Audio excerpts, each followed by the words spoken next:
And we're live. Hey guys, welcome back to Whiskey Charlie, the War Game Chat, our monthly show on YouTube. I'm your host, Mo from Mo's Game Table, and joining me are my two awesome co-hosts, everybody's favorite gimp with the limp, the Gimpy Gamer, Nate Rogers. How's it going, Nate? Another glorious day in the core, man. There you go. And you got something really special we're going to talk about here that we can show everybody who's been curious My about phone? this here pretty I soon. wanted to figure out what it's like to be old like Kevin, so I'm whittling. And the Wargaming wizard from Oz, Kev Sharp from the big board. How's it going, Kev? I quit. You quit? Wow, that was fast. Damn, got him in the first salvo. Oh, bam, sunk. I'm I'm good. I'm good. Good to Good. be here. Glad to be here. Whatever it is, whatever I'm supposed to say. There you go. So Jay Sturgill's picture. That looks like a picture of high school. Good. it does. It looks Yeah, like you need the Yeah, it other does. picture, Jay. You need the other picture where he's like looking off into the distance, you know, like where they superimpose him. Oh, I could see that as like a cop picture, right? Could be. They just got promoted to lieutenant or something like that, so Yeah. he had to wear a suit and a tie and everything's not in his uniform. I'm No fleet for you. Fango Dango. Jeff is here. Tim, Stacking Limit, Look at all the boys. Cross, Nordic is here. Let's rock. There you go. So what are we playing today? What are you playing today, Fango? Tell us. So speaking of playing, we'll start off right away with the big reveal that Nate has because he can't wait to whip it out and show everybody. You talk about the one I Yeah. was just showing you? Yeah. Okay. Yes, Assault Games sent me this little... It disappeared. He's come a on. rocket scientist. There we go. There you go. Primitive Bridge. It's very cool. The expansion for Assault Sicily 43, 43, and yeah. it is excellent. I mean, Assault Sicily 43 is already excellent. The Assault You don't have system it, you should and the have it. series is fantastic. If you don't have it, you should definitely look into it. I mean, I had two favorite Hex Encounter tactical games that were my favorite. It was Lock and Load and Conflict of Heroes. And I was like, others are good. Nothing else is going to break into that, though. And then the first time I tried Assault, Mhm. straight into it. Because he tried new stuff. He was bringing something fresh to the table. Mhm. The custom dice, the formation cards. You can play the same scenario 10 different times, and it's going to play differently each and every time that you play that scenario because the way the formation cards work. No Yes. other tactical game plays like that. And no other tactical game has custom dice either. Yeah. None that I know of. I like the Well, colors. the Can selling you think of point. one? I can't think of the D6 name. for No, there is one. There is one that I can think of World right War off the top of my II? head. What, Memoir 44? Armageddon War. Armageddon War. That uses custom dice. Remember Armageddon War by Lock and by Flying Pig. Flying Pig. Yeah, but that's modern, not World War II. No, not World War II. Well, World War II isn't Memoir 44. Doesn't that have custom Memoir dice? 44 That does doesn't it, but, count. That's like Yeah. a kid's game. It is, but I mean, it's a very simplistic, system. But it has custom dice. it does have custom dice. Okay, well, pretty it sure. still doesn't count. I'm busting not your really. balls too. You're But- custom dice. The thing that's cool that I love about the Assault series is you have all your little data cards that you set up, and Yeah. you can only have maybe say 3 or 4 units out on the field. You only have those 3 or 4 cards out there, but you can actually have like 20 units out there. So you don't have to look at any like, this is a 2, 4, or whatever the numbers are. It's right on the data card. It's right there. Plus, you don't have to worry about that because it's dice. Yeah, But- all the counters are clean. Like And the counters are board nice. looks very Yeah, they're clean. real clean, and Yeah, super clean. it plays like a miniatures game. It Yeah. does. You could switch out miniatures and it'd be fine. Absolutely. You'd have no problem. Actually, shit, I can't remember. Which I'm the going to name. end up doing at some point because I have my Tide of Iron miniature still. Yeah, Oh, not dude, Tide of really? Iron. The Yeah. other game like that. Sergeants? Trench Legacy. Trench. Trench Trench Legacy. Warfare. Trench.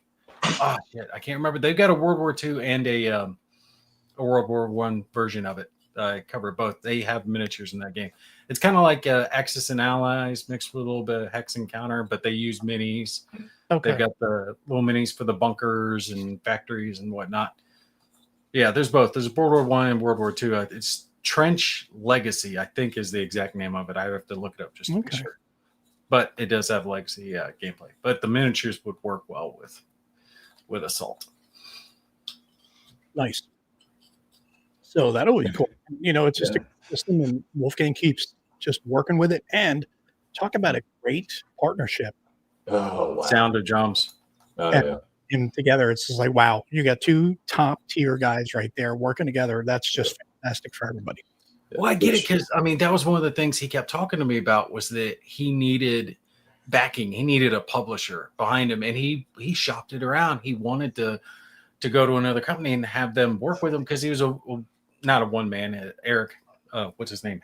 Rankle.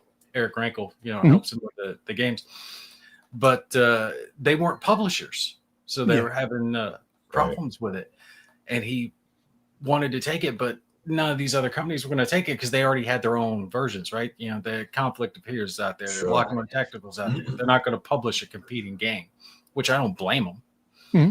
But it works well. But isn't it funny now, though, that well, first of all, not only did Sound of Drums lift an already high quality solution, didn't that next module they released, the Sicily module, was fantastic. See you guys. They lifted the quality significantly, with particularly with the storage stuff, and all the counter quality and all the rest of it was fantastic. And then now most Sound of Drums games are available on GMT's website too.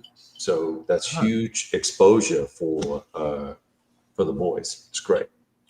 Yeah, no, it's fantastic. And it just adds to the big European push with VUCA, Sound of Drums, and Assault with Sound of Drums. I mean, that's great for us. And the best part about it, these are all young people. They have, there are years ahead of these guys for the hobby. So we have nothing but good things to look forward to. Yep. And he's interested in putting out, top quality game. So now all his effort is being put into bringing out new expansions, new versions. He's not having to worry about that back end logistics crap. That's someone else's stuff. Now he can just focus on the game, and I can't praise it enough. I know some people think okay, well, he sent you the game, so you like it. I'm like, no, not that. The game just is a damn good game. Yeah, it's a solid game for sure. So Jay said it was not a comp picture. He uses it because it's his wife's favorite picture of him. Oh, that's adorable. Little hot things. How do they do that? He got Space Infantry Resurgence on his game table, and his wife is sick of him playing your boot camp videos. I love it. Sorry, buddy. I appreciate the support, though. That's a good game. That's good solid take. So that's now on pre-order from Soul Bridge, right? Yes, it's not available for distribution. We're doing the pre-order right now. Yeah. For Soul Bridge, and it was going to last until I forget exactly when you said, but I know it's towards the end of July. So you've got a 2-3 weeks left to order it. But if you're going to get it, go ahead and jump on it to ensure. Yeah, and look forward. Hopefully, in the next few weeks, we'll be able to get him on for a Saturday show and talk about Prim Soul Bridge. I'll tell you real quick just what's in it. You're going to have the campaign book, which has the rules, the scenarios, the campaign, all that good stuff. Spiral bound. You've got 3 large map pieces, 3 small map pieces, 3 sheets of counters. Most of them are British. There's a few added on German units, but most of them are British units are being added to it. A couple of decks of cards that add the command cards, the tactics cards, formation cards, unit cards.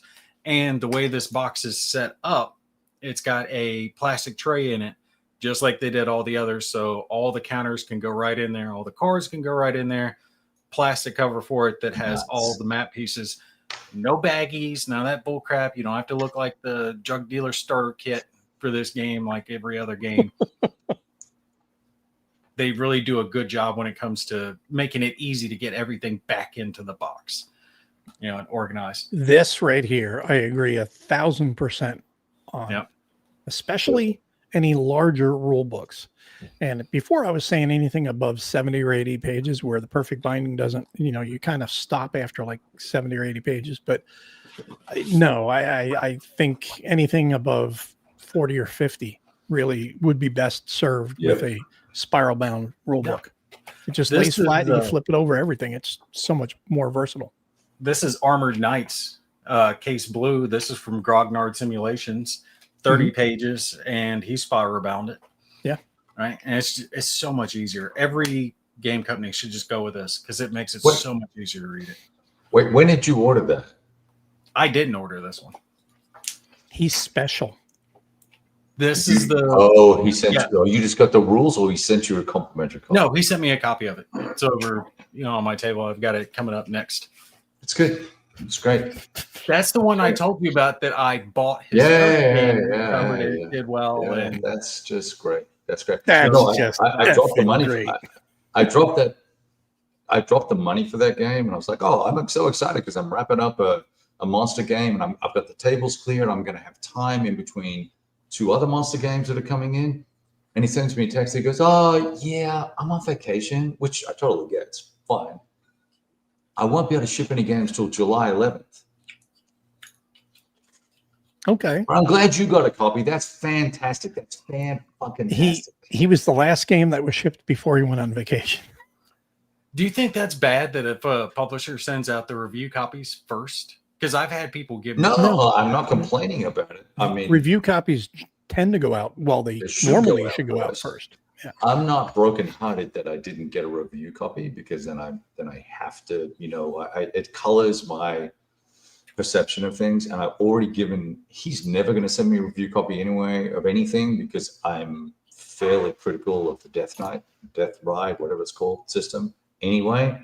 So that's not really fair though, because I was very critical of him with the setup for Death Knight. Remember, we talked about You were picking on the setup. Kev ripped apart the system. Yeah, I mean, well, I played with the game designer and two other, a game developer and a long-term hardcore grognard, and we all walked away somewhat, if not completely, dissatisfied. Which game? Linking 2 modules of Death Ride together.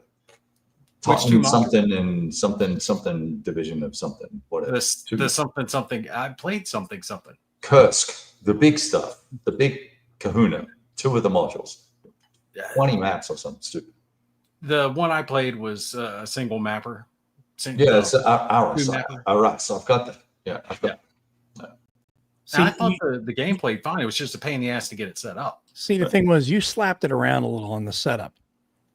Kev was like, he treated it like Mary Jane Kelly was treated by Jack the Ripper. So he eviscerated it. So I don't expect to get any complimentary copies. And also, I've seen the evolution of the system, right? I've seen it go from 15 or 20 pages of rules, or 25 pages of rules in Sicily, which I still own. Salerno it is, which I own one of those. I actually bought a second module of that to try it all together, because there's 3 or 4 modules for it.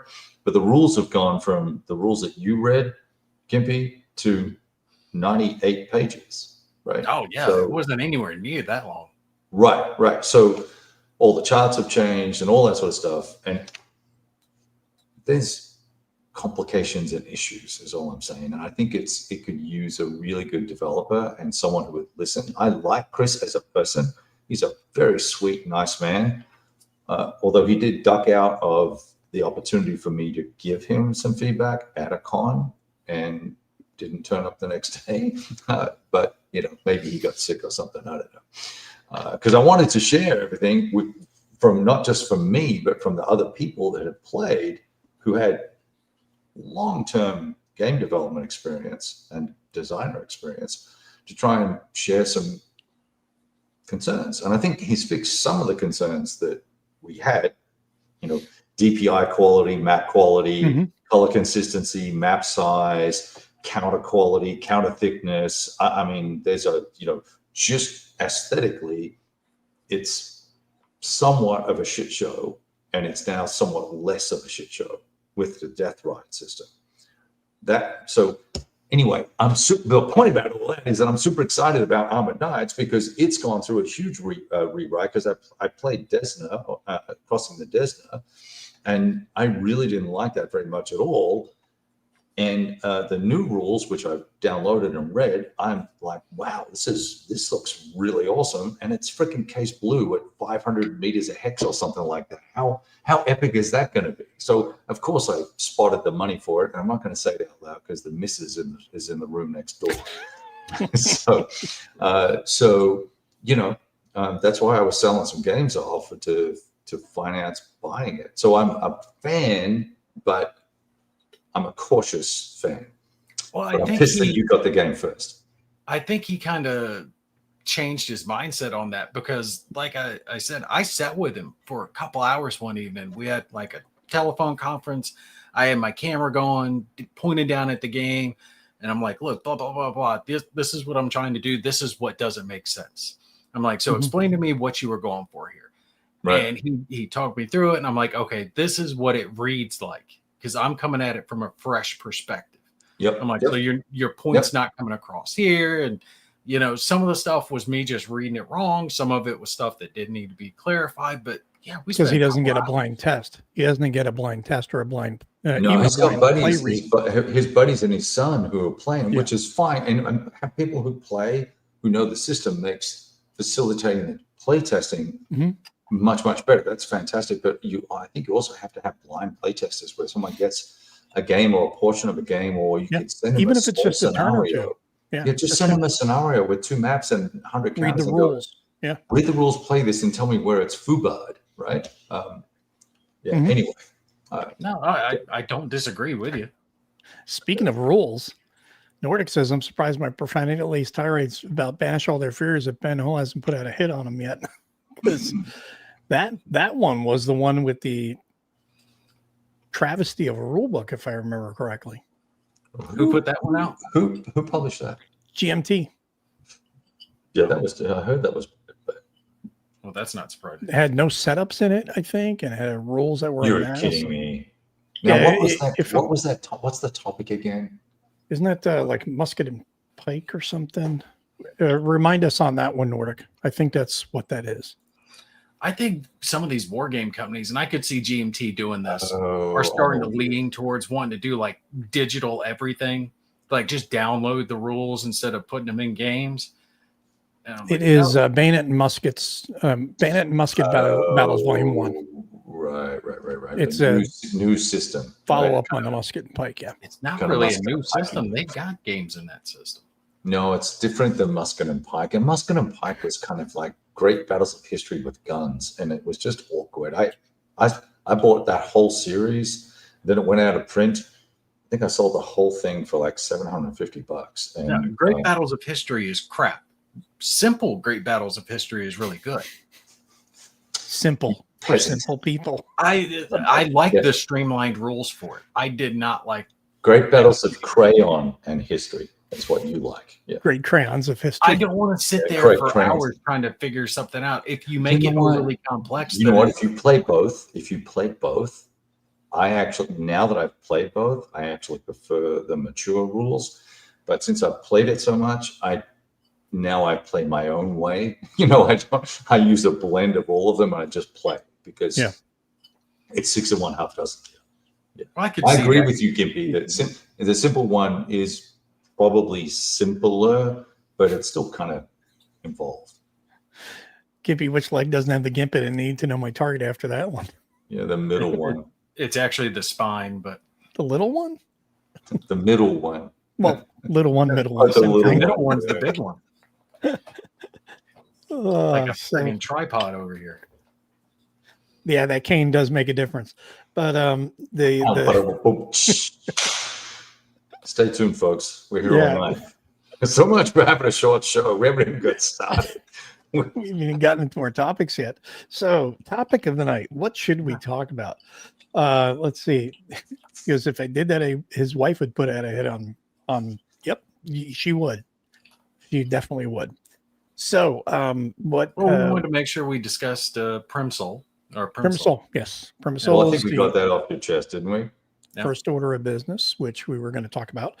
Well, before we go any further, hang on one sec. Under an Iron Sky is coming. Like they've printed it, it's being packed up. I'm getting a little that's a shorter set of designer notes. I'll be doing an exclusive release on that. Nice. Maybe this week sometime. My understanding is there are some copies available. So if you ever wanted to play 1985 World War III, it's there for the taking. And the last time I saw a secondhand copy go for sale was like $350, which is about $150 over a list. So I'm gonna have to reach out to him because I want to upgrade my first edition one. Yeah, you should see if he can send you one. He actually offered to send me a copy gratis, and I couldn't do it. I said, dude, you need to make the money, but I'll take a discount. So I took a discount because I'm doing, I'm going to do some stuff for him. So that was nice of him to do that. But so if you guys get free stuff, I want to know because I want my money back from it. No, I'm going to reach out to him, see if he, hook us up with a discount. We'll get him on the show. Give us a free game. I heard Kev got free stuff. What's up, man? See, I kind of felt bad because send us 4 copies. What was it? In a Dark Wood. Remember he told us he only had like 50 copies left, and I messaged him after the show, and I was like, "Hey, I'll buy one if you'll set one aside for me." And he's like, "Oh, I'll send it to you." And I'm like, "Look, just let me at least pay for shipping, since you're coming from Europe. I'll cover that at least." So, actually, it comes from Texas. What's that? Actually, it comes from Texas. Right now they do. Yeah, now they do. I don't think back then they weren't. Because I expected the shipping to be more, but it was like $20-some or something like that. But I felt bad because some other people were trying to get it and they weren't able to get it. But there was only like 50 copies left. It was not like he had hundreds of copies. They go fast. I think he might have done a slightly larger run this time, I'm hoping, because last time was like 750. Did he do my suggestion of making prints of the cover art? It comes in the box. It comes in the box? Yeah. Oh, yes. Yeah. Nice. I did compliment them on that. They've got some of the best. They have absolutely. They cover art stupid good. This one is better than the first one. Oh, it's so much better than the first one. First one was great. First one was real great, but then this updated one was great, just like Less Than 60 Miles. The first one was great, and then they kind of boosted it up a little bit more for the second echelon. It looks really good. Made posters of all 3. I would buy posters of all 3. Yes. And frame them. I told him he needs to do that. Right there. Yeah. You need to make that in a poster size because, even if it's not full poster size, but like smaller, either way, those would be, that's frameable material in the game room. Yeah. But don't make it the European size, the poster. Make it American size. A4, B5, which one? Which size do you want for the poster? He's listening, going, "You bastards!" Fuck you. Oh, here we go. Talk about how Kev loves the Charlies. I think. Oh, Kev wants to talk about that. Dude, we can talk about the Charlies. Why am I? Sure. Charlies. Love if someone made posters. Pissed off about the Charlies was that stupid submarine game. Y'all gonna let me know what you were talking about because I lost my speakers there for a minute and I had no clue what the hell you guys were saying. Like, cut off. You missed out. We're done. Oh, we finished. We're talking about how you can get a free copy of everything. You guys were very animated. You looked very excited. Well, see, that's just because we're entertaining, buddy. It's full production values here. All right. So what are we on now? Now we're going to talk about someone had brought up, which you hadn't seen about stacking limit, had brought up talk about how Kev loves the Charlies. So I guess Charlies are up next because that was just announced this weekend, wasn't it? It was 4 days ago. Yeah. Saturday. Who voted, first of all? I did not. It's listed down at the top. What was that, Nate? It's listed down at the top at the name of everyone. What is? If you look at it here, nominating committee, and it's got everyone listed down. No. The people, because they had the ballot. This is the people the nominating committee. But I mean, as far as like who voted, are you talking about that, Kev? Or are you talking about? Yeah. Like I was asking if you guys voted because I didn't vote. I forgot all about it. Or in fact, I don't think I even saw it. And I know that I have at least 5 emails that I've registered to vote. So, yeah, that's the type of voting we were talking about, Nate. I thought so. Anybody in the audience who want to chime in, please feel Who free. voted in the audience? Who voted in the audience, and did your votes count? Did your choices win? Well, I mean, the very first one is right along what we were just talking about. Ancients, the fate of all. Yeah. Yeah. Which we're happy for, obviously. Fabrizio. True war game. True war game. Yeah. I mean, that was an easy win, though. I mean, it beats out everything else that's listed. I mean, not hating on any of the other games or anything like that, but the fate of all is just such a big release. So Fango did not vote. Yeah.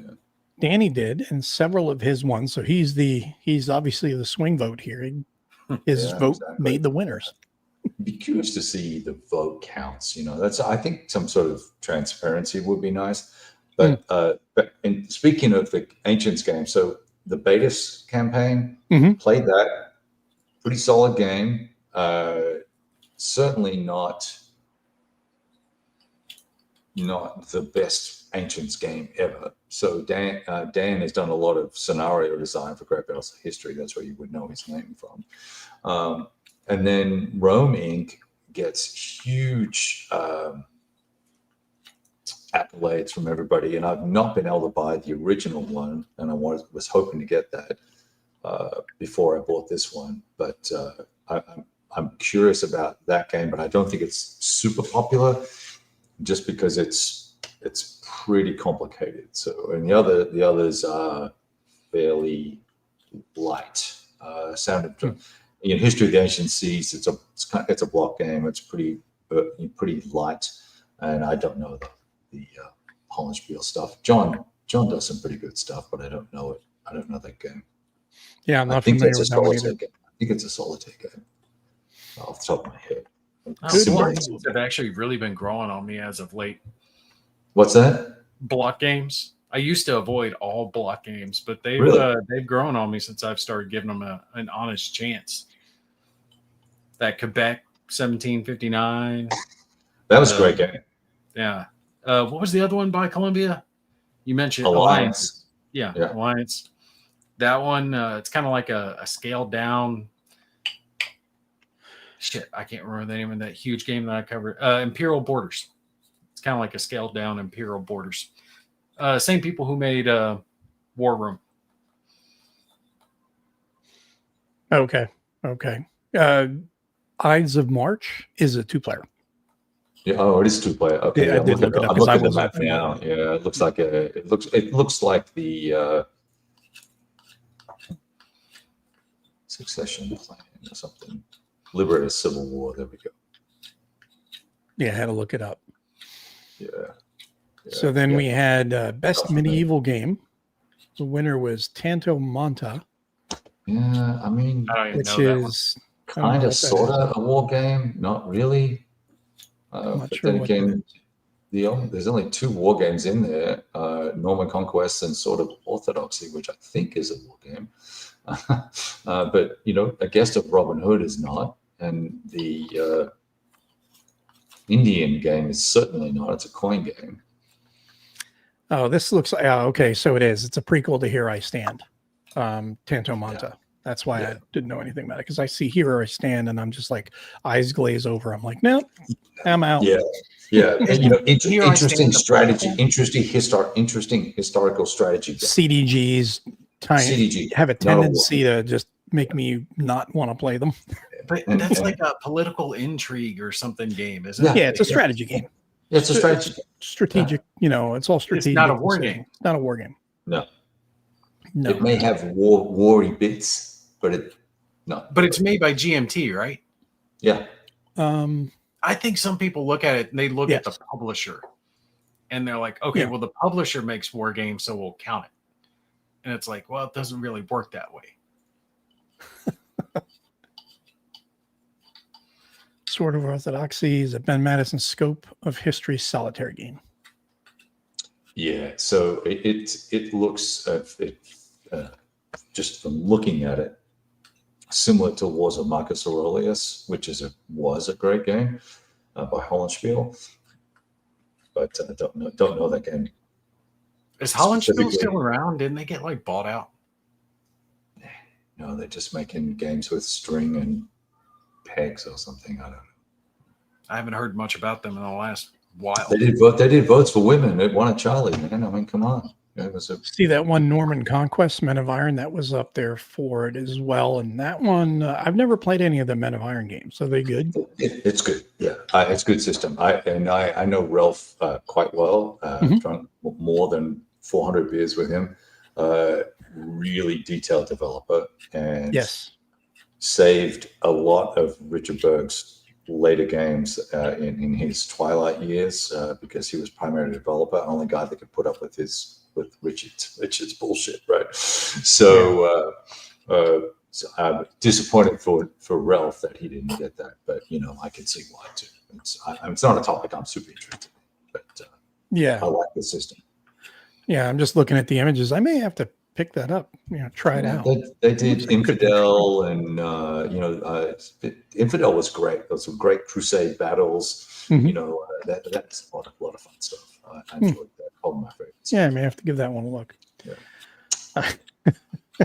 This is so accurate. I, Napoleon, Queen of the Skies. Well, I mean, when we get to that, we'll get to that because I got. Can we please skip straight to it now? Oh my god, that is classic. Was that Stuka? Oh, who was Alan that? Spiel did not do votes for Stuka. women. That was who did votes for women? Circle. What are we doing? Where are we at? Industrial. What are we at? Who cares? It's not a war game. Best gunpowder. It was no. I'm trying to find out who did votes for women because they were saying it wasn't. It was Fort Circle. That's who it was. Okay, so best gunpowder. Oh, I'm sorry. I thought it was home. My apologies. Fort Circle, another huge wargame company. Gunpowder or industrial area? Area.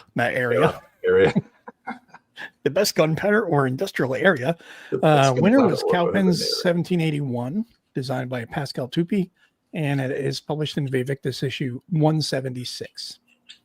Very nice. Don't know it at all. That one I definitely want to check out.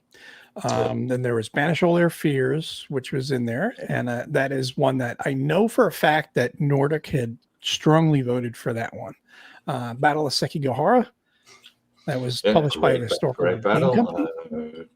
I've had a look at that game briefly, but have not played it. GMT's got a block game based on that.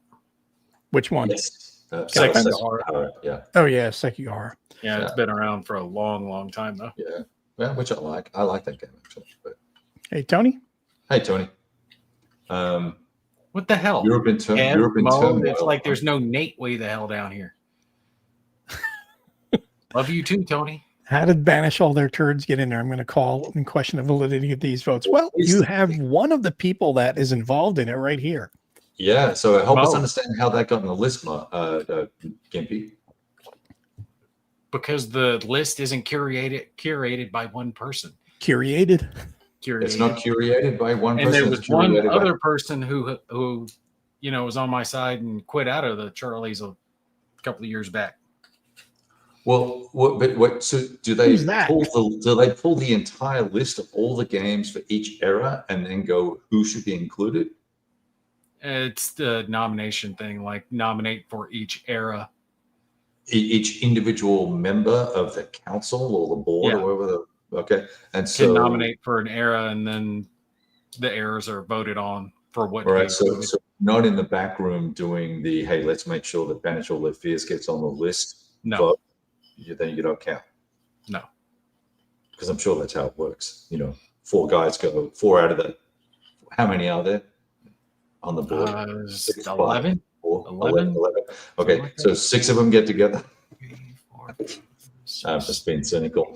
Well, look, it's a pity that Europe in Turmoil 2 did not. 13. No, it's 13. 13 people. 13.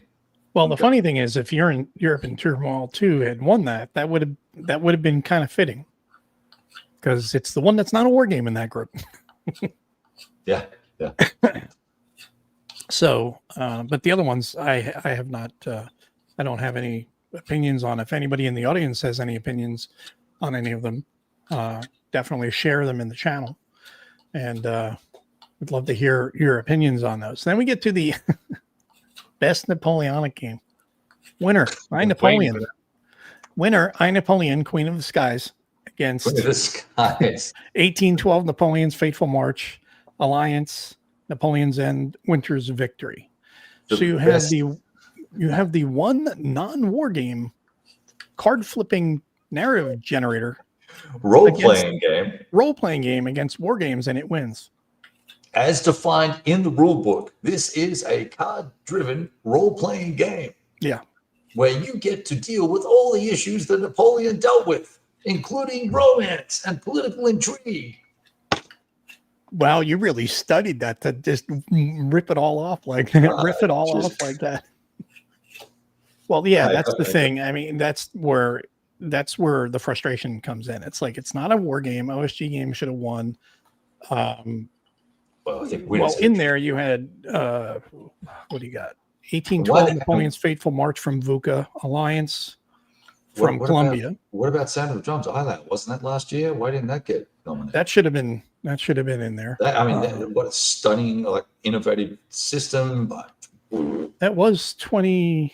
was it that not? 20? Was that 24? So last. I think it was No, 24. Napoleon's End by OSG, and of course, Winter's Victory by New England Simulation. So you had really top quality Napoleonic across games the board, and then GMT gets some, and then poor old. I've lost my mind, Ted Racia. Napoleon Dating Simulator. Good. Yeah, but to be fair, I mean, the ones that win are the ones that have people go out and vote for them. Well, that's the thing is people vote for it because number one, it's an easy game to play. You're literally flipping cards and just he may die in the first turn or something like that, or not be born or something like that. So the thing about it is this is why I was saying that there needs to be two separate categories: historical board games and war games. You can have them for the same eras or break them down differently if you want, but you need to separate them. Dude, do you remember that conversation we had a couple years back? I do. I brought that up, and I was basically laughed out. No, we were outnumbered. I mean, I agree with you. I was like, I'm done. But remember, some of them were wanting to have something like 30 or 40 different categories. And you do have to. I mean, you do have to limit the categories. You can't have like 200 categories. I mean, this is not the Academy Awards where we're going to have the best developed artwork. Yeah, and the best it dilutes the value. It dilutes the value of the award, and this is a whole historical problem, right? So these awards started in 75, 76 or something like that, and it was wargaming, and then it got changed to historical wargaming in 2021, I think. No, that's right. Here it is. 2005, it was changed to historical wargaming. And then I think Charles passed away whenever he passed away, and then the daughter and all the hanger-oners and the crew, and we'll leave all the names out, changed it to conflict simulations so that it could be a broader set of games that are absolutely not wargaming, not in the intent of the Charlies, and certainly not in the intent of the last 25, 45 years or however long it's been for this award, this set of awards. So well, it's kind of a bullshit deal. You have some people who wanted to include, and this happens when people change rules. They want to change rules for X reason. Like they have a specific reason, but they're acting like it's a general reason. They wanted to include certain games into it, right? Because they like that game and for whatever their personal reasons. So then they do so, but now you've expanded it and it's not what it was originally. You might have won your little battle, but you've changed the entire scope of the war. But see, the thing is there have been other games. I mean, like, Twilight Struggle won across the years and stuff like that. There were other games. It wasn't just strictly war games, but like 99% of the games that won were war games because it was a war game award. Yeah. And I mean, Kev's favorite game, U-Boat. Best map, baby. Best map. But the whole thing is it was always a war game award. Then it changed conflict simulation, which it just muddies the waters incredibly because every game is a conflict simulation that is a competitive game. technically. Any I game mean, if you think about it that way, is a you could conflict call simulation. You know, Brute. well, that's what I'm saying. When you dumb it down to that level, Yeah. then everything's Well, a conflict. yeah, it's this whole genericizing of the category to diminish, and personally, I think it's to diminish wargaming and sort of downplay it because, wargaming is kind of uncomfortable for feelings.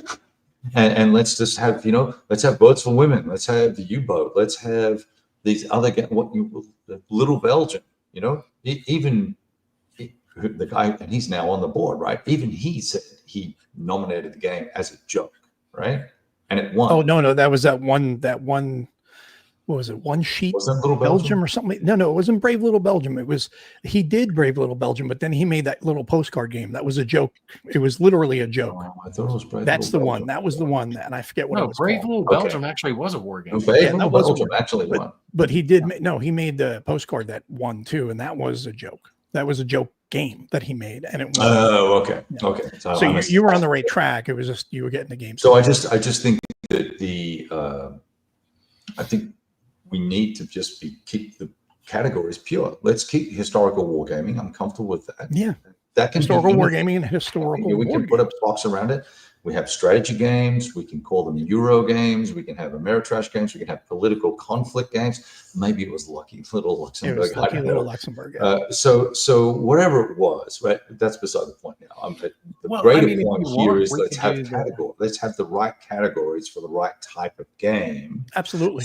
So that Lock and Load Tactical doesn't compete against votes for women or equivalent, right? Or that Cuba Libre doesn't compete with Vietnam for best modern war game. I'm happy to have as many categories as you want if you feel you need to have them. You can include them, yeah, absolutely. You can include them by broadening things. You don't have to include by excluding. Let's not diminish a category that has a very focused interest, and people want to see the games that of their interest group be rewarded for whatever, if it matters, right? I don't know that these awards are even relevant anymore, but assuming that they are, then let's keep them focused on what they were originally intended to be. I've talked to publishers. They say they're relevant, that they see an uptick in sales and stuff. But that's fantastic. That's great. Yeah. So it's having a benefit to at least some of the publishers. We could do in December. We could do a Whiskey Charlie's. Well, I had said that a while ago. We should do our own Charlie's. That's awesome. That's awesome. I do a top video each year. I always do my top of the year. But it's what you've played, right? Well, I can only include what I've put on the table. I won't include something I haven't actually played. Right. So that begs the question: how many of the people who are nominating these titles have actually played the games they're nominating? That's some of the problem, though. Is like for myself, I'm not very interested in Napoleonics. I would say a lot more people played I Napoleon than they played any of the others in that category. Sure, I would say that more people played that. They did. But again, whether it got 5,000 plays and the other one's got 10 plays, they're not apples and apples. They're apples and oranges. Completely different games. So they should not be in the same category. That's like saying, okay, for best sports movie, we're going to have Miracle, The Longest Yard, and Lassie Come Home. Right. What? Right. I Napoleon has 30 counters and 222 playing cards. Yeah. Okay. It's a card flipper. Let's call it what it is. It's not a war game, and it shouldn't have won, but B should not have been on the list to start with. That's the problem. Well, people naturally vote for stuff that they recognize. Yeah, right. They recognize three of the games on the category. If it's not on the list, it doesn't get the votes, and that's the problem. I don't disagree. The board is putting bullshit games up to be voted on that they know it's going to go to GMT, or they know that it's going to go to this game because it had 4,000 copies printed and 2,000 people bought it, and 1,700 of those voted. So, well, it's like the one I beat to death all the time is, comparing an 18xx game to Ticket to Ride. It's like, well, they both have trains. So if a Ticket to Should Ride be gamer included, says, right. I'm a train gamer, an 18XX guy could go, really? Oh, what do you play? Which 18XX game? I play Ticket to Ride. You're going to be laughed at. Yeah, it's like that's not a train game. Exactly. Anyway, so now we're on to Best American Civil War Game. Winner was Rebel Fury, designed by first-time designer Mark Herman. yeah, never heard of that guy. That went up against spoke them once or twice. That went up against Gettysburg 1863, Shiloh the First Day from Revolution. Gettysburg 1863 was from Worthington. Tattered Flags Into the Whirlpool, which is Herm Lettman, our buddy Herm Lettman did that for Blue Panther. And then Thunder on the Mississippi, which was done by MMP. Yeah. So that's a really stacked category right there. Yeah. Same as the Napoleonic one. They have got to get more publicity. I'll never stop saying that. If they would just get comfortable with a handful of people that would help promote them, it's like they just throw up their hands. We'll print the rest of the stuff and we're fine because we're going to sell ASL. So screw it. We don't have to cultivate these relationships. Yeah, multi-man's going to sell 1,700 of those Thunder on the Mississippis anyway, and 80% of them are going to stay in the box. Rebel Fury was a good system. I don't think it was awesome, but it was good. I'm curious about the next volume that's coming out, so we'll see what happens with that. So that was the ACW game. And then we have next the Best World War I game. And the winner was Schutztruppe, High Safari from Compass. And then you had Caporetto 1917 from Europa Simulazioni. Italius 1917-1918 Farewell to Arms from Nuts Publishing, and Mud and Blood from Three Crowns Games. So yeah, that's another stacked category. Yeah, a bunch of solid contenders there. Yeah. Heard good things about Mud and Blood, Caporetto, and Schutztruppe too. So, yep. And then we had Best World War II game, Panzer North Africa. I don't know if you've ever heard of this guy, James Day. He's the designer. He's a new guy, isn't he? That's from, yeah. I guess he must do okay with tanks. GMT Games published that one. You had Old School Tactical Volume 4, Italian Theater from Flying Pig, 1 Hour World War II from Worthington, Stalingrad Roads, Battle on the Edge of the Abyss from Nuts Publishing, and The Greatest Day Utah Beach from MMP. So kind of the same cast of characters in the Best World War II as we saw in the Best World War I. Yeah, pretty much. I played 3 out of the 5 of those, and I'm not, this is going to sound like I'm beating on GMT tonight, but I'm dubious about Panzer North Africa being the most popular game. It has the most notoriety because everybody's familiar with the Panzer system. It came out, and a handful of guys did a shrink rip, and I played some, and I never saw anyone post about it ever again. It's like it's gone unless you're in the James Day Facebook group. But Old School Tactical gets talked about all the time. Mm-hmm. That 1 Hour World War II is actually a very, very smart, even though the guy's a Kiwi, Clint, despite the fact that he's a Kiwi, it is an excellent, excellent, excellent game. And what can I say, dude? I can't give a Kiwi any credit. And Stalingrad Roads is a very good game as well. It's a significant game. So, and Greatest Day, okay. It's got the Stark Weather stink on it. So that's a thing. And then we move on to 152 though. What's that? I didn't know it was that expensive for Panzer North Africa. Good. Wow. Freaking grief. It's a massive, massive, massive module. Massive. Really?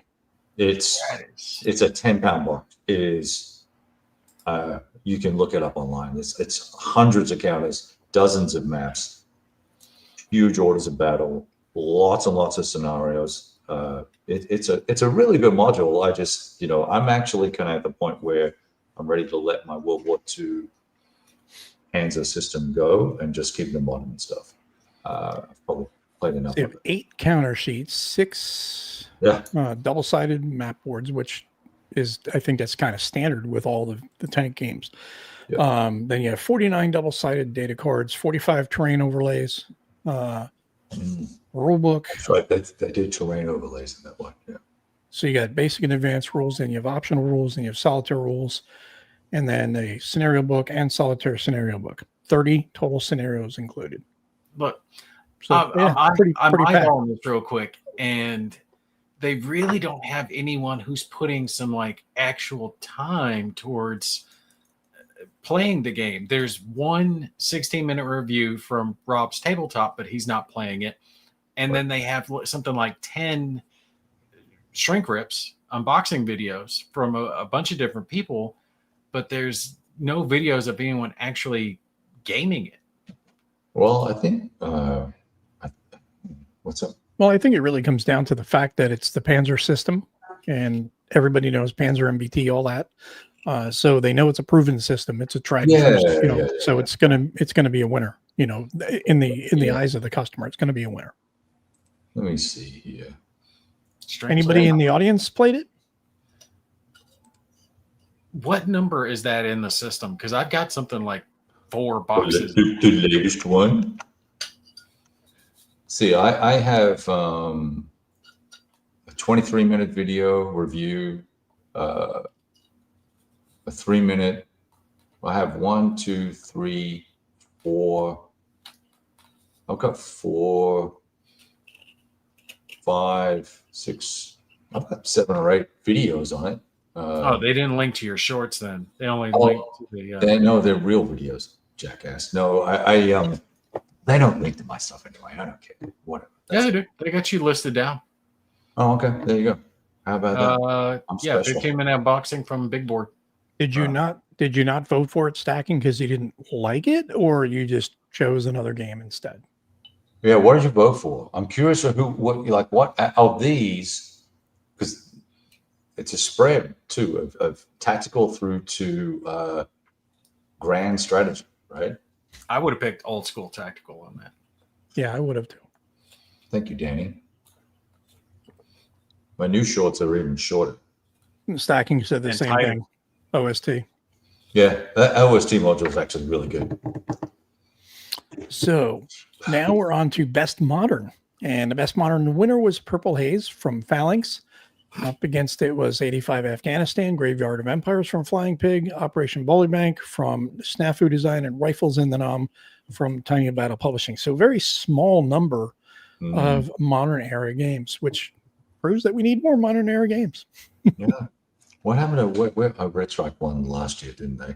Okay, so Purple Haze, I'm going to ask this because I haven't played it and I almost lost my mind and bought it all. But, wow, that's a shock. Shame, you're funny. But Purple Haze, RPG or war game? Yeah, I was thinking that's an RPG game. That's not a war game. No, it's more of an experience. Yeah, experience game. It does have some wargamey aspects to it, and it's definitely more RPG light. Right.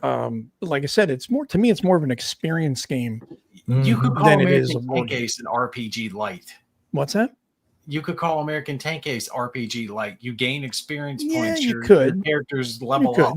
Yeah, you could. Right, but that has actual war game features in it.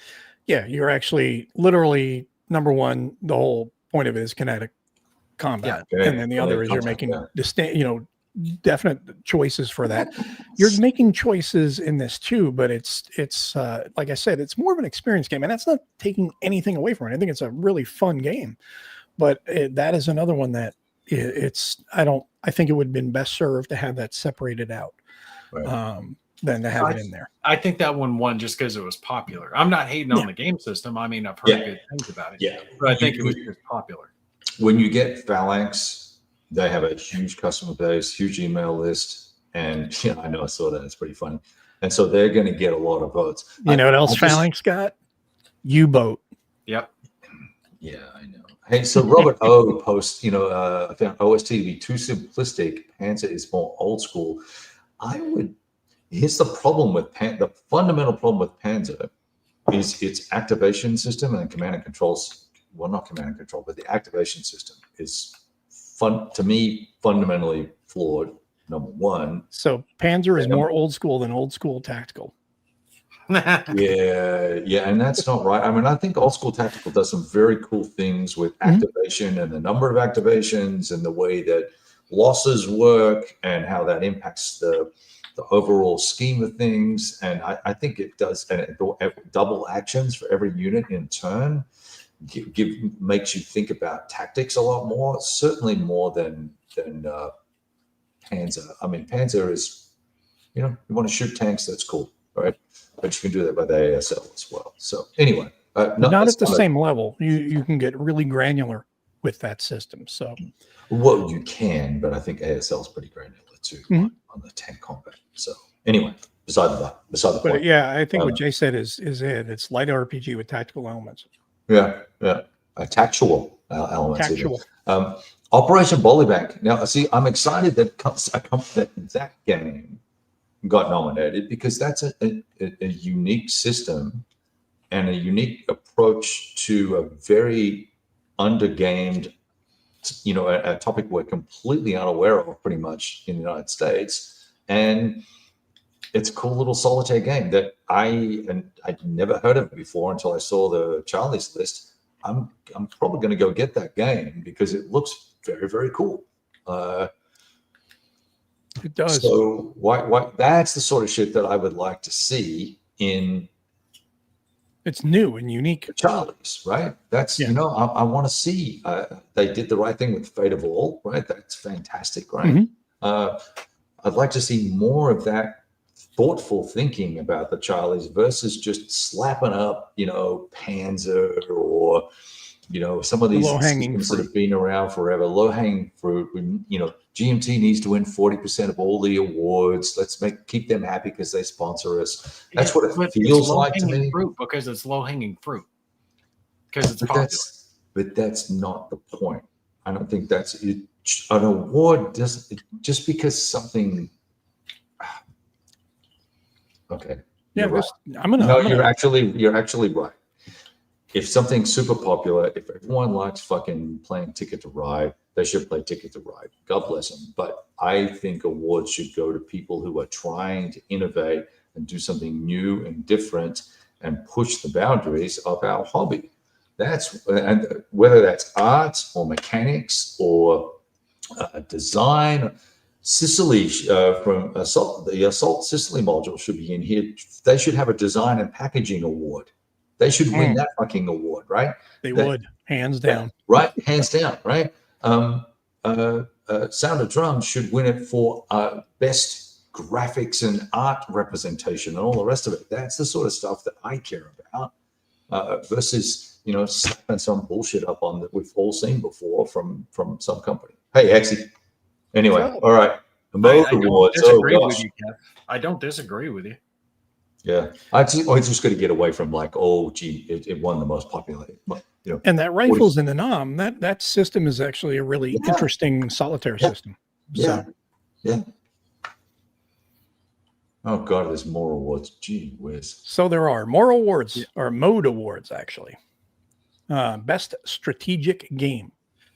The winner was Burning Banners. That is from Compass Games, and that has been quite a phenomenally well-received game. It's done really well for them. Yes. 1 Hour World War II from Worthington Games, Dune War for Arrakis from Simon, Europe in Turmoil 2, Interbellum Years from Compass, Red Dust Rebellion from GMT, and Other Side of the Hill from NAC Wargames, NAC. There's only 5,000 copies of Red Dust Rebellion left, so guys, get out there and get a copy. Burning Banners, amazing game. Game. I watched it being played.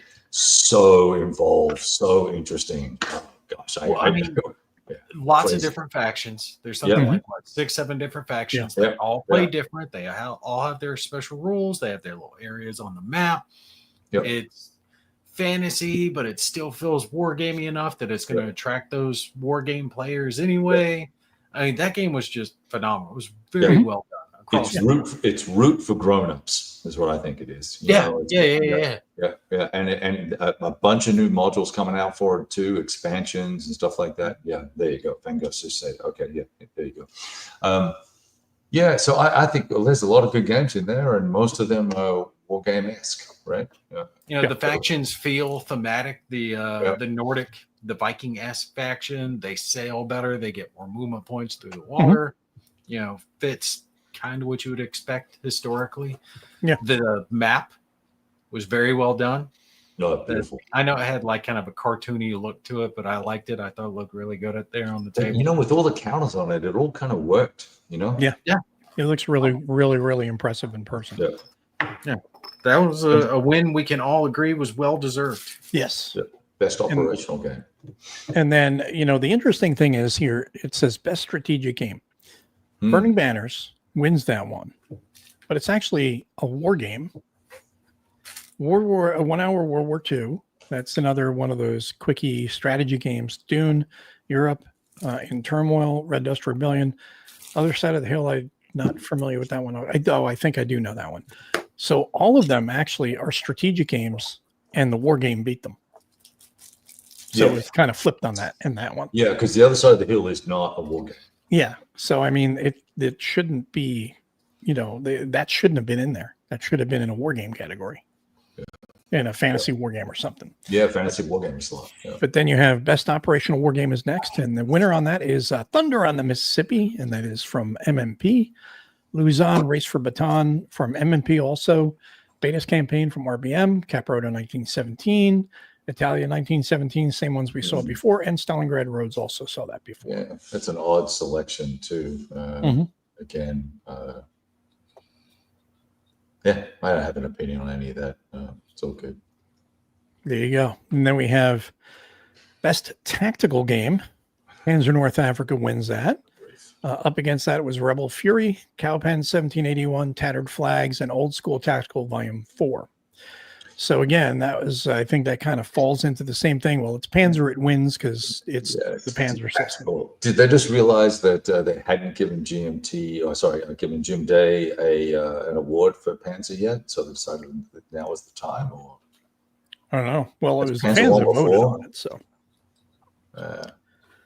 But out of that, you know, the one that gets completely overlooked is Tattered Flags, which is like a little miniatures war game with counters, and it's a fantastic system. And all innovative, different, unique. And then best new edition of a previously published game, France 40 wins from GMT. Up against it was Port Arthur, Nuts Publishing, Unhappy King Charles from Phalanx, Iron Armor from Compass, and Traces of Hubris from VUCA Simulations. The one glaring one that's missing is where is Danny Parker's game? Unbelievable. The Last Gamble. That is not in there. Why not? Yeah.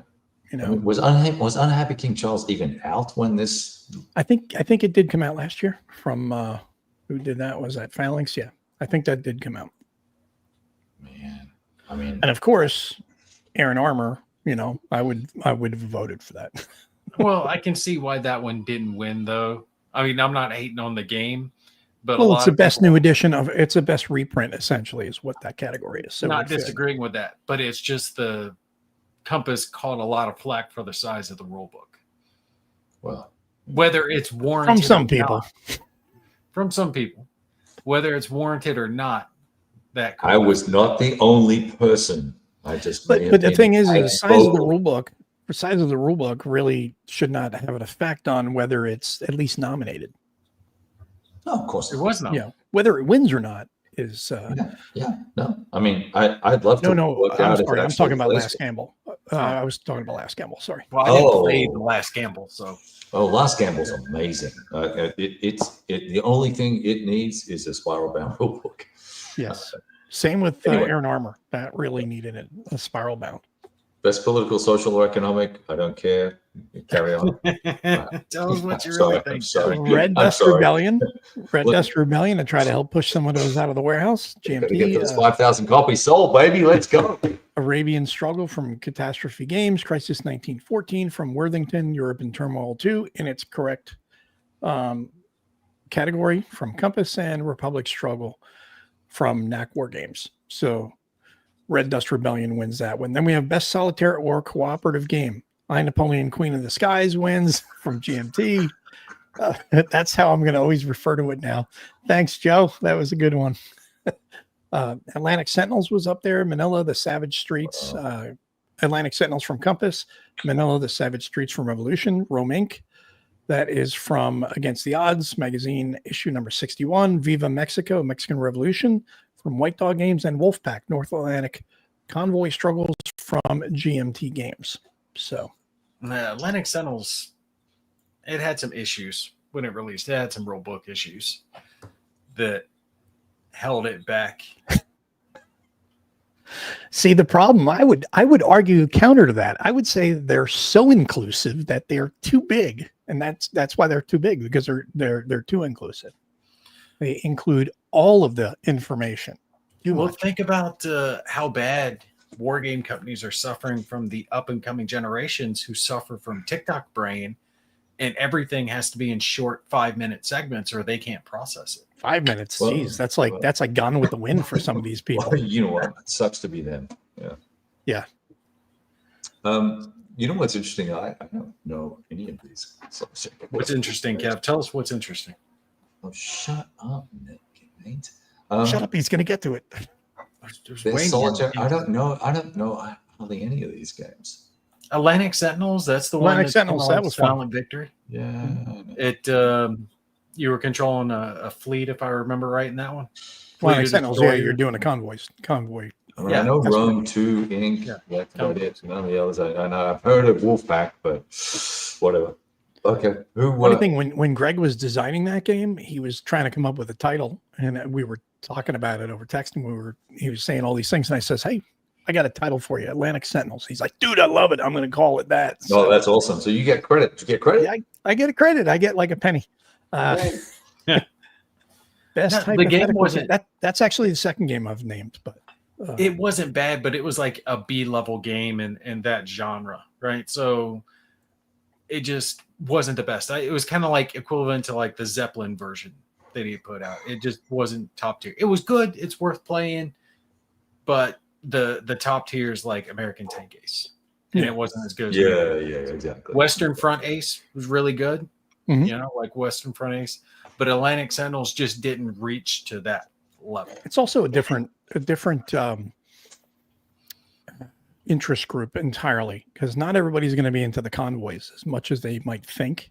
It was everyone is, well, that too, but I mean, the subject matter is what matters a lot to a lot of people. So air games in that regard, everybody loves air games. Yeah, you've got your aircraft, or if you've got a sub and you're controlling your sub and you're out there trying to sink ships, that's going to capture a lot of attentions. But when you've got a convoy that you're worrying about, it doesn't hit the same. I mean, they play very similar, but to me, that one just didn't hit as well. And then we have the best hypothetical game. Winner is Next War Iran. And that was even prior to this past couple weeks. Yep. That was from Mitch Land, GMT Games. And then we had Close the Atlantic World War III, which is from Blue Panther. Not familiar with that one, but I gotta have to check that out now. Enemies at the Gates from Compass, and Invasion Malta from Legion War Games. I'm sorry, but the Next War series, it's just, I don't think it's cost effective anymore. Well, a lot of things have changed as they've you used to be able to get a Next War game for like $70 to $80, and now they're nowhere near that. What are you talking about? Next War. What was it? Next War Poland I got for like $75 at my local game store. But the Next War series, for the amount of content you get in the box, GMT is just, they're pricing themselves, I think, out of the market right now with some of the stuff. Got to pay 2 designers, man. What's that? Got to pay 2 designers. Well, they can split the profits. They each get half as much. Or one. Oh, next War Poland is 103. Wow. See, it's gone up, and all the games have gone up in price. And I think GMT's making a mistake. They're jumping their prices up, and people are already at a premium. They're already at the edge now. Yeah. Right. I know my gaming budget is cut almost to the bone as it is. And I know I'm not the only one. Everyone's like that. And when GMT is like, okay, well, we're going to raise our prices, you're just saying, well, I'm going to spend my money with someone else who I can get more game for my dollar. But Or get the game. Are you saying you're not buying you're not buying a gift card and not using it to help them? Oh, if you had a choice between like Next War or something like Assault Sicily 43, with the amount of replay and game that I can get out of that box, I can get far more bang for my buck for my gaming dollar for something like Assault. So Danny, tell me that you are you're dictating to your phone or to your computer what you're saying, because I don't know what "kill the Tsar of Russia" means. Did you mean the Tsar of Russia? What happened? We lost you. Am I not here? How did I lose my sound? I lost my sound earlier. You lost your sound. Is it back? Can Back you not now? hear me? Kev, can you hear us? Nope. It's got to be something with the Can't hear program anything, because I so lost I'm mine. going to leave and come back. Stand Okay. Bye, Kev. He's coming You'll be back. No, Go hug your Kev boyfriend. lost sound. I thought It's the got to be issue was- something. It's got to be something with the program, dude. It did the same thing to me like half hour ago. Like both of you guys suddenly just went silent. I had to fiddle with it to get it to come back. We were just, talking. Really? I can see when you hit the mute button. I know. All right. What's our next category? So the next category is Best Wargaming Magazine. Winner was C3I. Up Of course. for consideration was C3. Along with C3I was Strategy and Tactics, War Diary, Against the Odds, and Vivictus. And the interesting thing, War Diary is fantastic. It's one of the best wargaming magazines out there, if not the best. And stay tuned because there's going to be a preview of the next issue of War Diary magazine. I'll be doing that later this week. But the winner is C3I again. They win every year. Yeah, and to me, number one, they're missing out on Paper Wars from Compass Games. But aside from that, C3I, and this is nothing against the magazine, but it keeps winning, and it produces one magazine and game per year. Right. These other ones, all of them, Strategy and Tactics, War Diary, they have multiple issues. I thought C3I did like 2 to 3 a year. No, they do one. No. Did they cut back? They've generally been one, sometimes two in the same year. I don't know they've done 2 in a long time. I think there might be like 2 in the same year. Like if they release one like early January and then one late December or something like that. But they're generally one magazine a year because it's a magazine with a game and then a lot of extras for GMT's games. But what pisses me off is they put those correction counters in there. Right? Well, that's the errata counters and stuff like that go in there. No, don't put it in something that's behind a paywall. If you've got an errata counter for a game that I have purchased from you, you send it to me. Or at least it doesn't really matter anymore because after this edition, we're not going to see any more GMT. Yeah. So yeah, I mean that's my complaint with that one winning every time, but that is just purely popularity. And that's nothing. Again, it's nothing against the magazine. I think C3I is a great magazine, has a lot of great games that it's put out over the years. And when it comes to war game magazines, I think it's fine. War Diary does not put out games with the magazine, although this one will have a game with it this month. But games aside, it's Iwo Jima Light from Neva War Games. And it's coming with War Diary? It's coming with War Diary. I'm going to have to look forward to that. Yeah. I like that little standing subscription to War Diary. I've got a huge stack of them on the back of my toilet for reading material. I'm not the only one. I'm not the only one. I know. So, and this is true too. Jonathan said it's released when they have enough content to make up an issue, which generally tends to be once a year. Now, this one has obviously been delayed for obvious reasons, for more than one obvious reason. So, this is a different. This issue that's coming out is a different thing entirely than previous years. But that's my biggest hang up with C3I constantly winning. It's like it's winning only on name recognition, popularity versus the quality content. Versus it kind of makes me wonder about Compass Games. Why aren't they in there?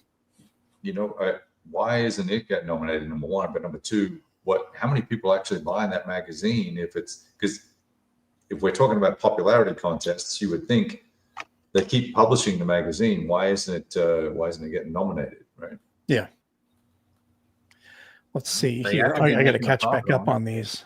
But War Diary is. Well, I know you probably talked about it while I was gone, but War Diary is hands down taken the mantle from Nuts Publishing, Battles Magazine, as the best war game magazine until Nuts decide to do something about publishing again. So I'm just catching up on comments. No refunds on gift cards, exactly. I had to cull most of my P500s in GMT after they cried poverty. Their shipping is absurd to Pennsylvania. Yeah, Fango, this is why I hate getting kicked out or dropping out. It's because I end up sitting down the bottom like loser Nate, No, they're in the next Napoleon, he mans a ball turret in a B-17 G. I've said the same thing about GMT numerous times. It should not be cheaper for me to not back their game on P500 and instead just order it from Miniature Market. And I get it cheaper, I get it faster, and it's less shipping cost. It's $5 shipping cost for Miniature Market versus whatever the hell, 20, 25 they're charging now. It's like your P500 customers need to be getting the best price on your game, period. If you want to charge more after, fine. But P500, they need to get the best price. It should not be cheaper for them to get it from a third party. I agree. Than to do the P500. Yeah. One of the things one of the main reasons why I vote that I order P500s is so that arguably I can get it reasonably soon after it comes out, right? So that's otherwise, waiting for it to hit Miniature Market. It's I think they do it after all of the P500s have been shipped. Yeah, it takes about a month and a half to 2 months. Yeah, to get out there to Miniature Market. You kind of lose the value of the currency of a new release, right? Although not really. I mean, if you wanted to play it and you don't want to be on the shiny new object and then you can take it and sell it or give it away or something like that. If you just want the game and you're going to have it, keep it long term, then you can wait. Yeah. I mean, it really doesn't matter if you have to wait though, because I'm always weeks behind on what I've got to cover. I haven't picked the game that I'm covering in years. So it doesn't matter to me if it's a week, month, 2 months later. So then we have the Capstone Awards. We're still going. These are singular awards for individual or achievement granted annually. Redmond A. Simonson Memorial Award for outstanding presentation. The winner goes to Burning Banners, which I think we all agree 100% on that one. Yeah. The competitors were Jest of Robin Hood from GMT, I Napoleon, Queen of the Skies, Winner's Victory, which is a beautiful game. Undaunted 2200 Callisto from those cards are awesome on that game. Mm-hmm. Then we have the James F. Dunnigan Award for Playability and Design. Winner is this little known guy named Mark Herman. He was up against Joe Balkowski, Herman Lettman, Ted Racer, and Pascal Tupi. Then we had the Chad Jensen Memorial Breakthrough Designer Award. Winner was Carlos Diaz. Narvez for Tanto Monta. We had Valentin Crespil, Andy Lokes, and Eve Roig for Gettysburg and Time for Heroes. Severio Spagnoli, Matthew Johnson, Corey Graham, and Amon Matthews for Vijay Nagara. And then we had Clint Warren Davey for 1 Hour World War II. Then the next one is Charles S. Roberts Game of the Year winner. Or the Game of the Year award. The winner was Panzer North Africa. No shock, because we were talking about that before. It's just winning everything. Although I'm surprised it beat out I Napoleon Queen of the Skies. Wow. What a load of total just wow. But at least it's a war game.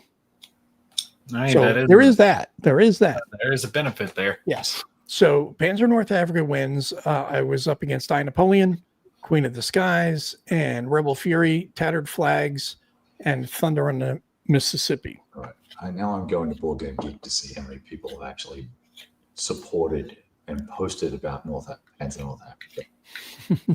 This is just, good grief. And that is the end of the awards. We did have new inductees into the Charles S. Roberts Wargaming Hall of Fame. Frederick Bay, for his long career of varied designs, including multiple CSR nominations and helping lead a wargaming renaissance in Europe. Samuel Craig Taylor for his innovative wargame designs, which have stood the test of time and includes a number of enduring classics. And of course, Danny Parker for his lifetime of scholarship and design work within one of Wargame's most popular competitive topics, but they don't nominate his fucking game. Hey, we'd like to induct you into the Hall of Fame, but fuck you, you're not getting an award. Yeah. It's like, okay. Fabulous. Thanks for playing. And no one caught that. No one said, wait a minute, we're nominating him for this, Well, of course but then we didn't even put his game look, in there. Look at some of the people that are on that friggin' They should have a category for best wargame reviewer. Yes, Last Gamble was a reprint, Mike, but there was a best reprint category. There's a category, and also it could have. Is there an art thing as well somewhere? Yeah, there was. Well, the the presentation. Yeah, it could have won presentation. It could have, but Mike, presentation. The category is best new edition of a previously published game, which is a fancy way of saying best reprint. Yep. Yes, it was left out of the best reprint, which is like such a gross, disgusting thing that it's like, how do you not nominate that? You know, it's like that was a major fuck up. Put it that way. But you know, in fairness, Hitler's Last Gamble, the original game, was a complete shit show, right? I mean, it was a mostly broken game, relatively compared to what we see today. Last Gamble is by far and away the best Bulge game I have ever played. Which actually triples the value of why it should have been nominated and won. Yeah, but I just think there's probably a lot of negative history that's going on by my point. Yeah, it could be. Yeah. Or it could just be, again, the same thing it seems to be with all of them, which is name recognition. You know, France 40 was a Simonich game, and everybody knows the 40 series from Mark. Yeah. It's a phenomenal series, and I think everybody just sees, oh, it's a Simonich 40 system. I'm voting for that because we know they're. Oh yeah, you've got the weight of purchasing behind it. Yeah. Right? Danny's game could have been nominated in a couple of categories. Yeah. Exactly. So. Some omissions seem by design, Paul. That could be the case, but I can't speak to that. Gimpy could speak to it more than I could, but and then of course is the last Gamble the best Bulge game ever made. It won't be the last Bulge game ever made. No, it won't be the last one, but it's up there for me. It's it wasn't excluded for anything like that. I just never played the Last Gamble, so a lot of people didn't play any of the other games. Didn't stop them from voting on those. Top two, yeah. I can only recommend what I have experience with. Yeah. Right. Well, I mean, you know, there's something to be said as folks like us that play and post about games. There's something to be said for instance, me grabbing the rule book and giving something a quick read. Mm-hmm. I can form some fundamental opinions about a game, but I can't do a review, and that will probably color how I would vote on something. But I certainly wouldn't blindly vote for these games unless I'd at least had a look at the web page or something like that, and made have some informed choice between the stack of games that you've got to vote against.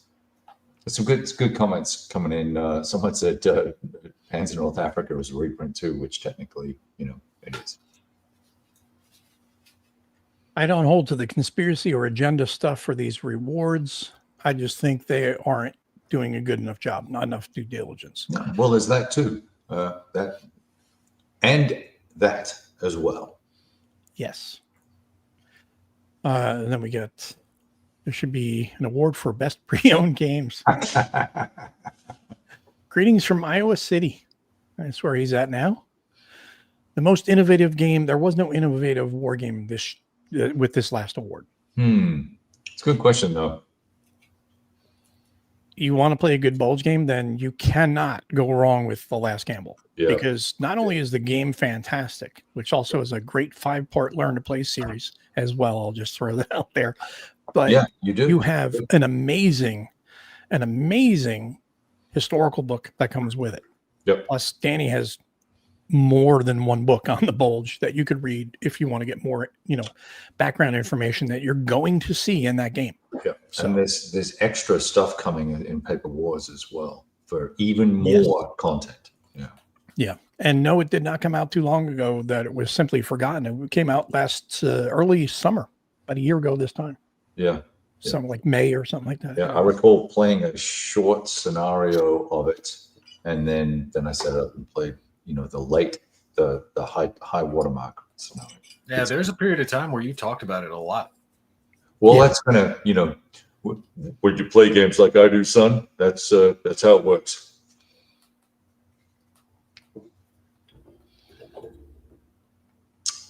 What else? Trying to remember what the amount of scenarios was in The Last Gamble here.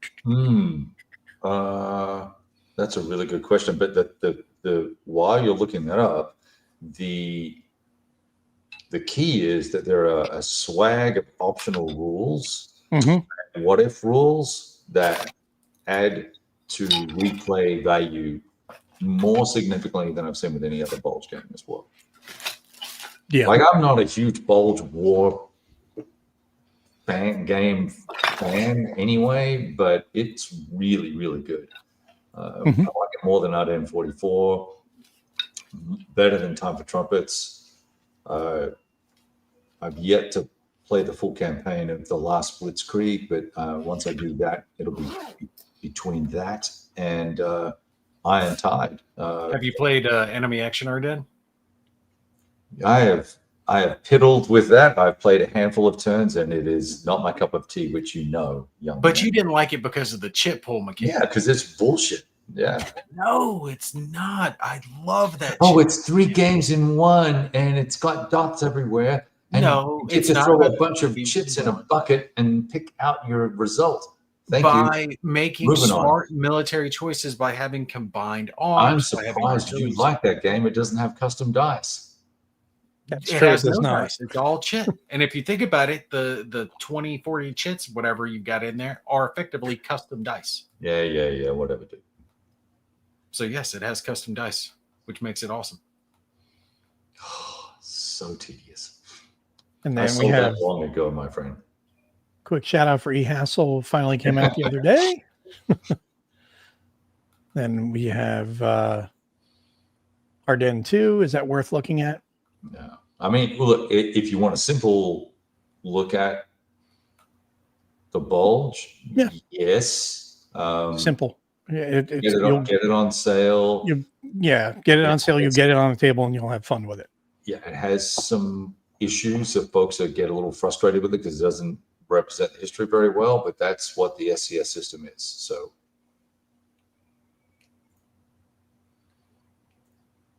So there we go. Gentlemen.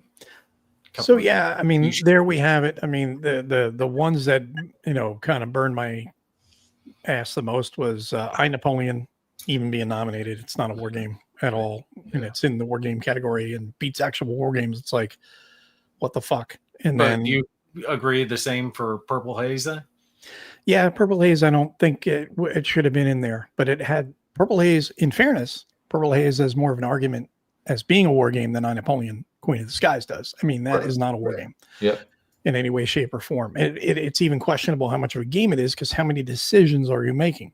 Is it more of a narrative experience or a narrative guided tour?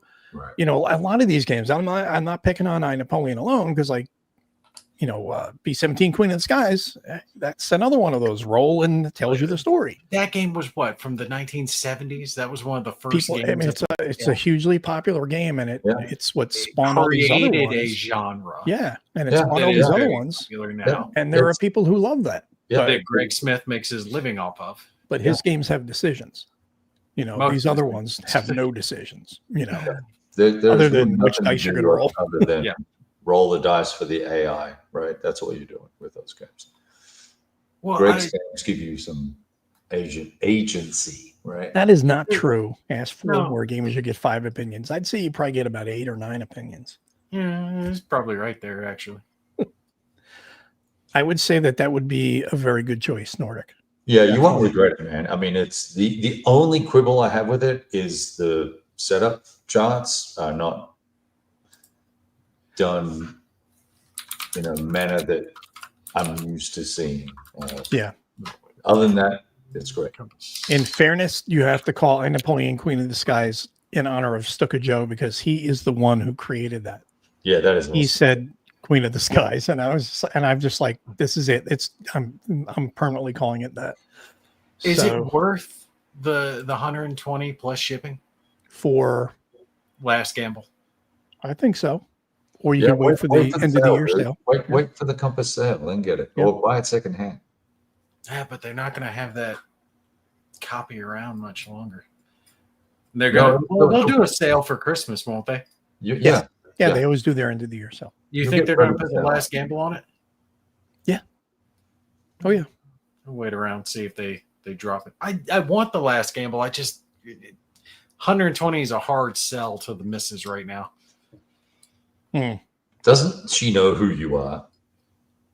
No, nor does she care. Danny said he got it shipped on Prime for 101. Oh, no shit. Yeah. So and that's the way to go. Mm-hmm. Miniature Market actually is the one I usually check because they usually have the good prices on it. Mm-hmm. But yeah, that's that. But again, it goes back to I Napoleon Queen of the Skies, and then of course we had no Danny Parker, no Last Gamble, which is like the magazines. I look, and the magazine. But the kicker on the Danny Parker one is that his game does not get nominated for best reprint, but he gets inducted into the Hall of Fame. It's like, how do you do that? I mean, that's where but did you see the names of who's in the jury for the Hall of Fame? No. Because one of them doesn't make sense to me. Is it in there? Yeah, it's at the very bottom, right before the list. Yeah. Oh, okay. Is this it? Board as determined by the Hall of Fame jury: Robert Carroll, Brent Guillory, Dan Pancaldi, and Gary Mengel. Dan. So, because he's not on the committee, and he's not a wargamer. What the? I mean, that's amazing. And I spelled his name wrong. Isn't it Pancaldi? You're right. They did. Dan Pancaldi. It's Pancaldi. I spelled his name wrong. So much respect earned. Oh, there you go. Noble Knight has Last Gamble for $99. Good grief! If you've got credit. I don't have credit with Noble Oh, Knight. you don't have any credit with them? Okay. I didn't know if you had traded in anything to get store credit or anything like that. No, because they offer you like $5. There was a guy talking about it on Facebook the other day. He was like, yeah, I'm thinking about selling like 8 games. I priced them out with Noble Knight and they offered me $70 for all of them. Yeah. They definitely, because I gotta sell a bunch. I have to call more games because just don't have space. Yeah. So I'm gonna call a bunch of games, and one of them, and if I offered this to them, they probably say, oh, we'll give you $5 for it. It's like, no, you're not taking less than 60 miles first echelon for $5. Oh wow. You can fuck right off with that. But do you get what I'm saying? Like I need to shrink my collection down, and then I start looking at it and I'm like, I don't want to sell that. I couldn't replace it. I'm not going to play it. And some of them I'm not even going to open. Like I've got Leathernecks and the expansion for it. The expansion for it's still in shrink. And now I don't want to take it out of shrink because now it's a collector's item. Play him, dude. Play it, dude. Play it. Play How do you not play it? How do you not play that game? If I get a good deal on that game, I'm buying it and playing it. I've got Ambush in all the expansions for Ambush. I'm like, well, I'll just play Ambush. And play Leatherneck. Of all of them, play Leatherneck. Yeah, I can play the base game, but I can't play the expansion because you can play the expansion. There's this thing called the knife. You just slide it right across the thing. You open it up, and boom, you can. Every time I've thought about doing it, I look at it and I'm like, yeah, but I could hold on to this, and one day it might be worth something I could sell. Something. You know what's going to happen, dude? Someone's going to get the rights to that thing and redo it, and you're done. Right? Yes. Yep. I was thinking about it. Like, I play it or sell it, right? Just None of this nostalgia nonsense. I'm cleaning house, but then again, I'm older than you, so I've sold like $1,700 worth of games in the last 2 weeks. Well, some of them I do find myself regretting. Like, wish I had held on. Regrets are for pussies. There was a game that I was looking for, and I found a copy of it for $75. Which one? Oh, Downtown. You got a copy of Downtown. How about that? Look at the quality. Oh, that's nice. Yeah. It's unpunched. I guess I should hold on to it and flip it for $300. Yeah. I mean, you get $150 for it. I'll say, hey, Noble Knight, how much will you give me for it? I'll give you $750. Oh, $750? $7.50, but they'll sell it for $750. Yeah. Noble Knight could do so much better if they would charge realistic prices and give people a fair price as a trade-in value. Well, their idea of fair price is to give you store credit. Well, I wouldn't mind store credit if it was at least fair store credit, but it's not a fair amount there either, especially considering how much they charge. Yeah. See, I've been wanting Downtown for a long time because I have Red Storm, and I'm really not a huge Air War guy, but because the downtown system is really well regarded, and Red Storm is definitely right up my alley. I just haven't sat down and play with it yet, and I was like, it's the same family. So I was like, it's never going to get reprinted. So if I ever find a copy, I'm grabbing it. And somebody posted a copy, and I think I noticed it like 3 or 4 minutes after it was posted. So I said, I'll take Downtown. And they were like, okay, sold. Give me your PayPal. I thought Kev was going to grab a copy of it. Looked like he had one on his shelf. What's that? Of what? I thought you were going to grab a copy. I thought you had a copy of it yourself. Which one? Downtown. No, I don't. No, I have Lucid Victory, and I've tried to sell it twice and can't get rid of it. So I was replying to Nordic's message, I said I sold it, but I actually have a copy of it. Well, if anybody is looking for, I've got Chariots of Fire. What? Chariots of Fire? I think so. I'd have to look. Well, if anybody is looking for, less than 60 miles first echelon, let me know, because I am going to be selling that one. So I'll offer it to the crowd here first. Is the Great Battles of History War Galley. Mm-hmm. That's the one I'm missing from Great Which Battles one? of History. Is it Galley or is it War Galley? Oh, Galley, War Galley. Yeah, dude. I've got almost everything. I think I've got everything else. Devil's Horseman, Alexander, Chariots of Fire. I'd be wary, man. It's not fun. It's not great fun. But if you want to be a completist, it's cool. Consim Market. I don't look on Consim Market very often. I pay $56 for it. If you were on Consim Market, you would have caught that. Yeah. You need the expansion as well. And there's a set of rules on BGG that you need to get. That is a clear, concise 2-pager summary that will make your life a lot easier, because the rule book is not good. Well, I've always liked ship type games like the Flying Colors. Well, then but it's all the ships are adjacent to each other, and they move they move into each other and try and ram each other. It's really kind of, well, that's what they did. But you knock yourself out. Have a great time with it. You're not going to have you're not necessarily doing like you do like in Flying Colors. You're not working the weather gauge and trying to get broadsides on people and stuff. Like wooden ships and Iron Man is 10 times the game. I like Black Powder, the miniatures version. You got the little ships, miniatures for all the third rates, first rates, and all that good stuff. Seriously, just check it out. It's by Warlord Games. We'll definitely have to check that one out. So anybody else have any closing thoughts on the Charlies in the audience or amongst us? No, I don't. But have we discussed what we're playing or doing? No, we have not gotten into that yet. That's what we'll close out with. What? I know Princess was supposed to leave 10 minutes ago. Yeah, I know. He's behind the 8 ball here. So we'll start off with Kev, being that you brought it up. Yeah, because I have a whole lot to talk about. I could talk for 20 minutes about what I'm doing. Oh, sorry, Nate. Why don't I let Nate go? He disappeared. Nate, why don't you go first? Tell us what you're up Y'all to. do realize I could just hit escape and just jump off. I'm being polite now. I'm gonna mute him. I've got a few left to cover. I've got the assault premisal bridge I was talking about. Got an Anna Dark Wood that I'm going to be getting to the table. The Armored Knights Case Blue. And there's a print and play game that someone sent to me called Goliath that I actually printed up and painted my own little miniature to use with the game. Give it that extra little zing. Fun little game called Goliath. I'm not sure how much he charges for it, but I know the print and play ones, they don't charge too much, like 10, 15 bucks for those games. And there was some other stuff that I had to cover that I can't remember off the top of my head. And I'll remember after I'm done. I did just start the huge game of World at War 85, that 8-mapper. Scenario 21. Yes. Was it Operation Red Fury, I think is what that one's called. And I had to redo the way I'm filming it and just do it like an after-action report, because if I tried doing it like I'm actually playing it, it would take me 100 videos to film the damn thing.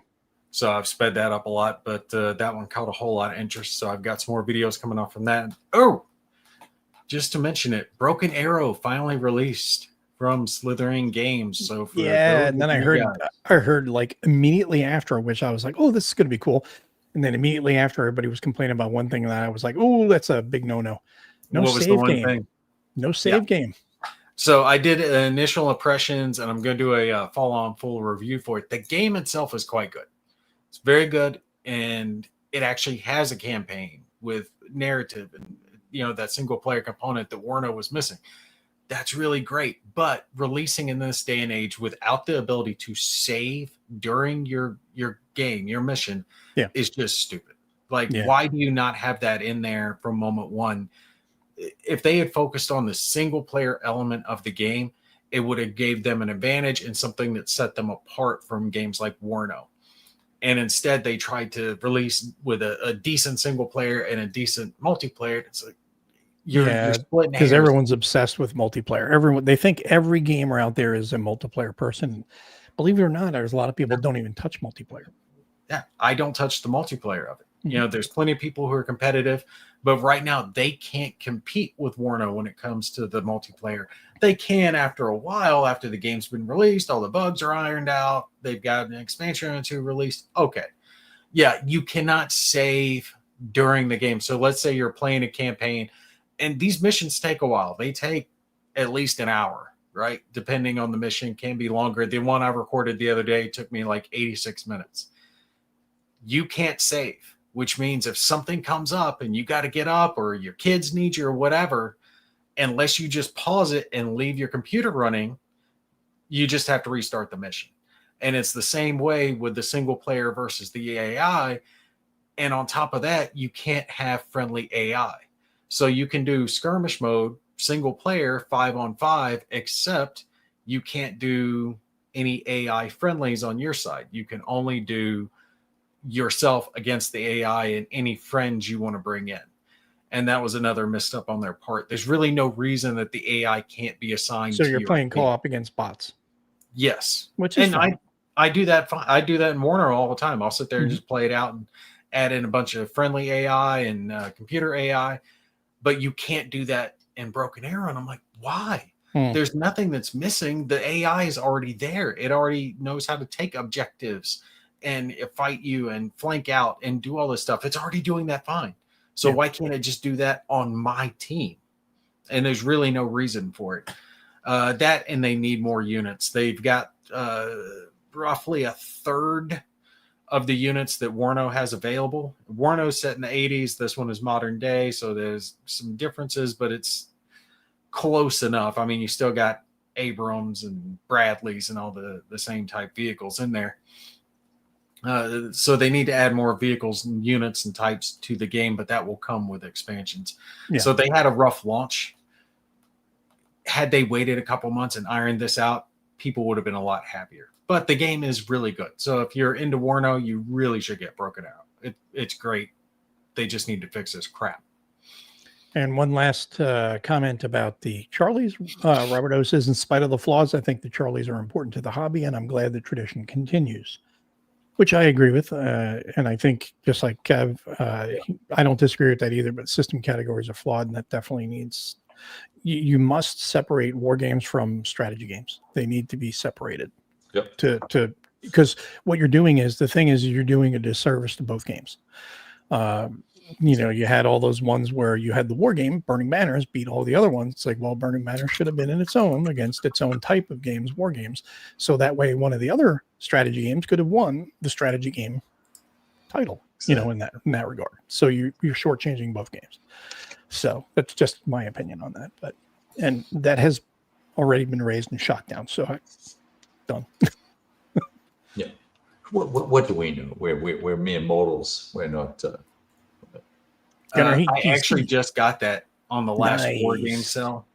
They had it on sale for like $15, and I picked it up because I know Mo really liked it. I just haven't had a chance to sit down and play it yet, but I hope to get into that one soon.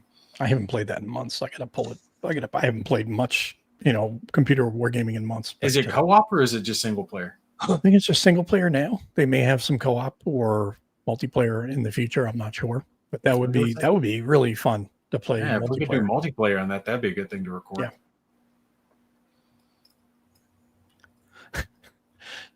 And one last Charlie's comment. I have a late entry to the Charlie's. I nominate Banish all their turds for the best kindling category, guaranteed to go up in flames upon first light. Wow. Yeah. It's so brutal. I mean, when GMT drops a turd, it's usually a really big one.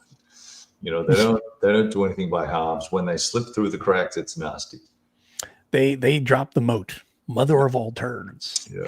But yes, I'm grateful for the Charlie's. Other big game awards have a single war game category, and something like Arcs takes it out. That's true, and that's why the BGG awards don't count, because that's really just for popularity. That's 100% a popularity contest for hobby gamers. So, but over to you, Kev. What do you got? Yeah, real quick. No, and so I'll try and be succinct. So recent plays.